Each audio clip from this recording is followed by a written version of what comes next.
ఇప్పుడు కథ మొత్తం రవి శృతిల మధ్యనే తిరుగుతూ ఉంది.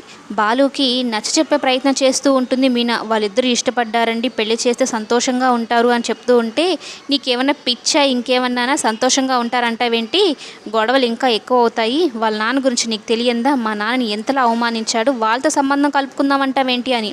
అయితే ఇది ఎక్కువ రోజులు కొనసాగించకూడదని రవి పనిచేస్తున్న దగ్గరికి వెళ్ళి రవిని కాలర్ పట్టుకుని మరీ నిలదీస్తాడు. నీకు ఆల్రెడీ నేను చెప్పాను కదా ఆ అమ్మాయిది తిరగొద్దని, మరలా ఎందుకు తిరుగుతున్నావు, ఆ పిల్లకి ఎంత ధైర్యం అసలు ఇంటికి వచ్చేంత అని అయితే అడుగుతూ ఉంటే మీనా చెప్తూనే ఉంటుంది.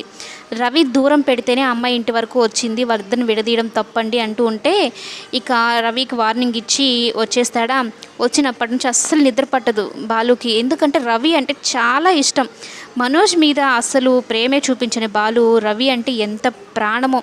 వాడిని అనవసరంగా కొట్టాల్సి వస్తుందేమో అమ్మాయితో తిరుగుతూ ఉంటే. వాడిని కొట్టడం నాకు ఇష్టం లేదు మీనా, వాడంటే నాకు చాలా ఇష్టం. మా నాన్నకి మేము ముగ్గురం కొడుకులమా, ఒకడు చూస్తే అలాగా, నేను చూస్తే తాగడం, మందిని కొట్టడం. రవి విషయంలో అయినా మా నాన్న కొంచెం సంతోషంగా ఉండాలి. కానీ వాడు ఇప్పుడు ఆ డిఎం కూతురిని ప్రేమించాడు, తర్వాత లేనిపోని గొడవలు వచ్చాయంటే మా నాన్న బాధపడతాడు, మా నాన్న బాధపడడం ఇష్టం లేదు.